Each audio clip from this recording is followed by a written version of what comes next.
What's up, guys? It's your boy Will. It is currently Friday and we got a lot of big stuff going on today. So the first thing I want to do is get you guys caught up. I'm going to shoot you guys a couple of clips of stuff that happened yesterday. I had to do a whole bunch of traveling around to find two shops. Well, not really find two shops. I went to my boy Justin's shop. He owns Area 51, which is a custom interior shop. They do a lot of audio work. I hit him up about the interior issues that I was having with the car, and then he sent me to a guy that's only about 15 minutes away from his shop who just specializes in it. So I went to both of those places, talked to them to get some prices on what everything was going to cost to completely redo the interior. It wasn't too bad, but the good news was at least I found somebody that could do it.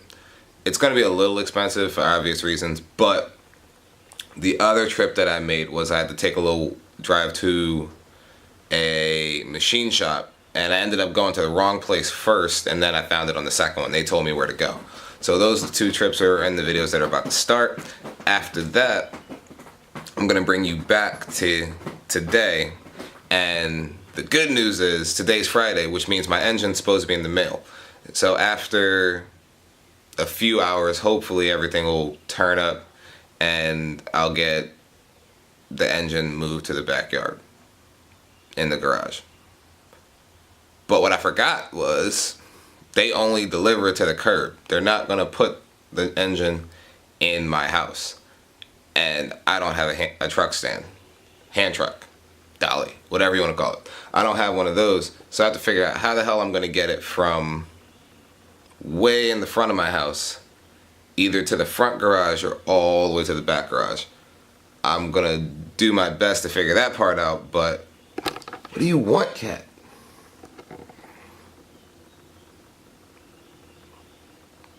Just wants attention. I'm gonna do my best to figure out how to get it to the back or at least to the front, and then I'll either rent a hand truck or get like some little flatbed dolly to put the engine on and roll it to the back. Hopefully everything kind of goes quickly, but the main point is at least it's here and I can finally get started. The biggest thing for the day is definitely the engine and getting it in the house. After that, I already have parts in the mail that are scheduled to be delivered from now until next month, and as they get here, I'll just do videos on tearing the engine apart and installing them, provided that the pieces get here in the right order. For example, it doesn't make sense for me to rip the engine apart and do the cams and then rip the engine apart again and do the pistons and the rods. So the main thing is once the parts get here in the right order, then I will go through and install them. I have to send the block out to the machine shop. Hopefully they can do a good turnaround time with that. Mark did tell me about a guy who does like really good work. He's a little bit pricey, but he'll literally do all the clearances. He'll run the engine so that we don't spin a bearing on the first startup. He'll lube everything up. So hopefully he's not like a ridiculously priced person. After that, engine goes in. And then the scary part is trying to figure out how I'm going to get this interior done before I can get the car tuned. Because obviously with the different pieces going in, the clearances are going to be different. The compression ratio is going to be different for the engine. So the big thing is I can't just start the car with absolutely no tune on it because the issues are just going to spike. So I just need to figure out how I'm going to go about doing the interior good enough that I can at least take the car, put the car on a lift and tow it to a tuning shop to have it at least drivable. And then the turbo and the boosting the engine or supercharging the engine, I haven't decided yet, but that'll be done depending on the fact of if it works out or not. But I don't want to drive the car around on a crappy tune with nothing matching up and with bigger cams and a different compression ratio. It would just be stupid and it would just cause more problems than it's worth. But alright, that being said, we're going to take you back in time to the clips from Wednesday and Thursday. I'll see you guys when you get back. So since I had some extra time, I decided that I'm gonna go stop by this machine shop and price out what it'll cost for them to do the block, since the block's blown and we got a new one. I don't know what condition the new block is in, so I figure it's just safer to just have them do the heads, do the block, do the cylinders, and then have a pretty much completely fresh starting point. I didn't say it in the last scene, like right here. The freaking engine blew one random day. I was just driving home and I was mad because I wasn't even doing anything stupid. But the engine, when it blew, pretty much what happened was the head lifted, and for whatever reason, I don't know whether it was just the seal was bad or what have you, but the engine head lifted and it just blew flames literally to the left side. So I had to go in there and check to see if any of the wiring got cooked, see if any of the tubing was melted. Luckily, nothing bad happened other than just the block just going complete system failure. So pretty much what I'm doing now is just going to go price out what it'll cost for them to completely clean up the new engine that's coming in, and then once that happens, we'll have a fresh starting point. God damn, dude, what the, like, who drives like that? Like, this dude, all the way up there, punk green van or whatever color you call that thing, he literally shifted back and forth 5 times. So I just pulled back. I just pulled back so I didn't get hit at least one time when he decided to switch. Yeah. This is like one of the weirdest places that you could hide a machine shop, just because it's like, who drives this road? Like, nobody drives this road. So like, think about that. Like, I'm in the back ass road just to find this thing. If I didn't come this way just to like skip traffic one time, I would have never found this shop. Alright, so embarrassing update. I just came out of what I thought was the machine shop, but it turns out they're just an automotive shop, and they send all of their blocks and all of their heads when stuff needs to be done. Literally 2 minutes up the road. But yeah, I just wasted this trip.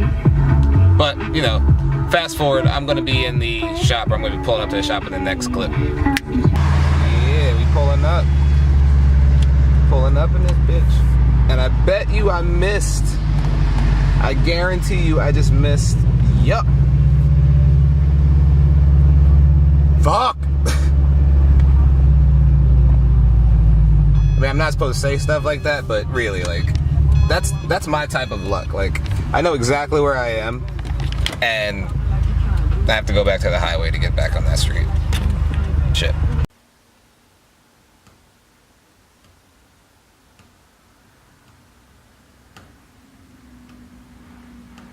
Good news is it's not crazy expensive. Bad news is they don't do a couple of jobs that I was hoping I could get them to like do. Like, just because I'm going with like bigger cams, I wanted them to make sure that they it's not a big deal, but I just wanted them to check the clearances on their own. If anything needed to be adjusted, I figured it'd be safer for the machine shop to do it than me. Alright, so it's Wednesday, Thursday, and I'm on my way to work now. I'm only gonna be in there for about 2.5 hours because I made an appointment to go stop by one of my friend's shops. My boy Justin over at Area 51. I'm gonna talk to him about, you know, saving the interior of the car. Hopefully he can do some type of miracle and clean up the interior for the G35. That's probably one of my biggest priorities. Once the car is running, I have to make sure that like the interior gets done, and it's done well, so that all that stuff can be pulled out of it, and I don't have to worry about like any mold or anything growing in it again. Because, you know, if you leave it, even if you clean it up, if there's still some mold in the car anywhere, it'll come back eventually. So I'm gonna let Justin like rip the whole interior out, do a custom interior. Justin's work is like ridiculous, so hopefully after I get done at work, I can stop by his shop and he'll have some good news for me. Alright, fast forward, work went by pretty quickly. Now I gotta run over to Justin's shop, and like I said, hopefully he's got some good news for me. Yeah, shifting with the left hand, just because I'm holding the camera. But hopefully hopefully Justin's got some good news for me. Good news meaning not can he do it or not, because I know he can do it, but I don't want him to like destroy my wallet saving this car. But, you know, my baby's worth it, so I gotta make sure we get it in. This is America. Don't catch you slipping now. Don't catch you slipping now. Look what I'm whipping up. This is America. Don't catch you slipping now. Don't catch you slipping now. Look what I'm whipping up. Look how I'm kicking up.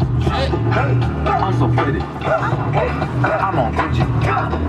I'm so pretty. Yeah, I'm gonna get it.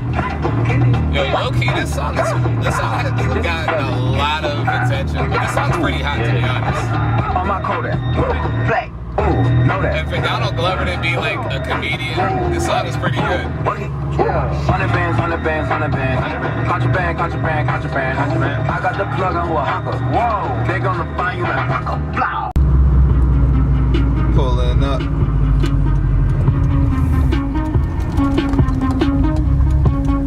Boy Justin at Area 51. Why aren't they here yet, Faye? Again, you just care about getting your back scratched.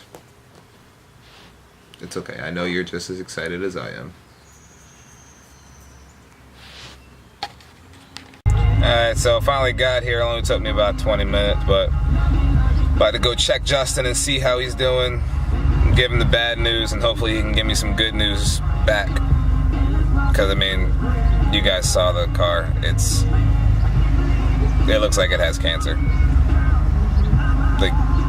Like the inside of the door literally looks like a petri dish for when people are studying cancer cells. So hopefully he doesn't break my heart too much.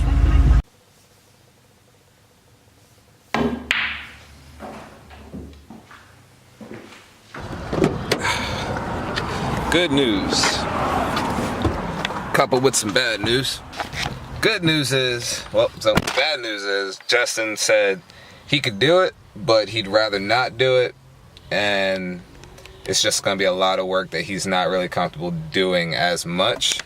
But good news is he gave me the name and address of a guy who's not far from here, and apparently he's like the best in the state for doing these type of jobs. So hopefully if I take the trip over there, this guy named Billy will be able to do the job that we need him to do, and then I can bring them back over to Justin for him to do the final details and touch up stuff.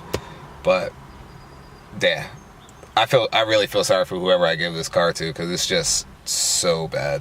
I'm gonna do the best I can to clean the car up, but whoever gets the car is still gonna have a lot of work to do, just because, I mean, I'm really not comfortable redoing the interior, and because the car is supposed to be like show worthy and the car has a lot of stuff that it's supposed to be involved in, you gotta be honest and just say you can't do that part of it. It's like me trying to do machine work on my block. It's just not gonna turn out well. I'd be sitting there with a freaking hand sander doing some stuff like this, and you know, that's essentially the same concept of if I tried to redo the interior myself. I would look stupid trying to do something that made absolutely no sense.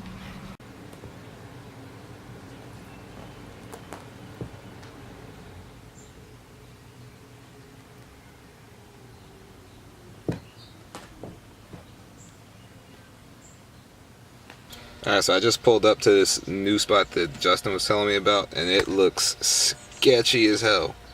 Like, over there, just chilling in the cut. So, you know, if I don't make it back, I mean, you'll probably not see this video, but my last will and testament, if I get like shot or stabbed or robbed when I go in there. Alright, wish me luck. You don't think they've lied to me about coming today, do you? You don't care.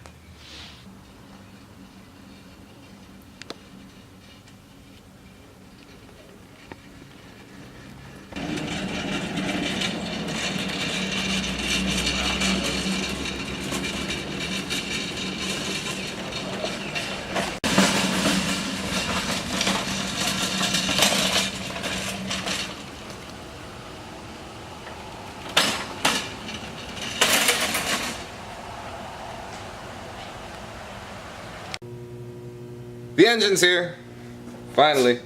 as you guys can see from me bringing it in, this dude literally pulled it down to the wire though. I have to go to work in about 2 minutes and he shows up right on the buzzer. The thing that sucked about it is I don't really get a chance to like take it apart and really look at it. I'm gonna do that over the course of the weekend. I'm not really worried about like how good a condition it's in, considering the fact that I'm gonna tear so much stuff off of it, but it's a good starting point for what my plans are for it.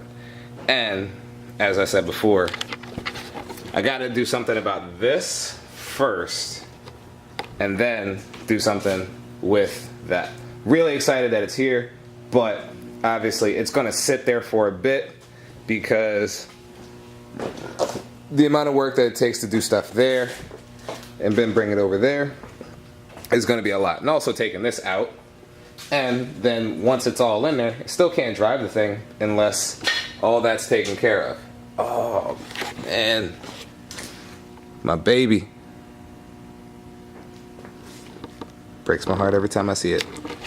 But I'm gonna wrap the vlog up there. You guys have been caught up on everything that happened over the past couple of days. The big finale was hauling this thing in. Really excited about it because now I can go about cannibalizing this thing, taking out all the weaker components and putting the good stuff in, and then that'll be transferred over into this one, which realistically means it will be able to be driven, but obviously you can't drive a moldy car. So I'm gonna wrap it up there.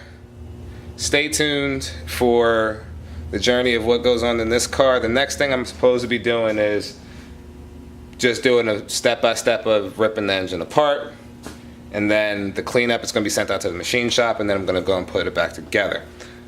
The main thing that I'm going to show you guys the next time is pretty much just how to check the engine, make sure that piece by piece what it's supposed to look like and what it looks like.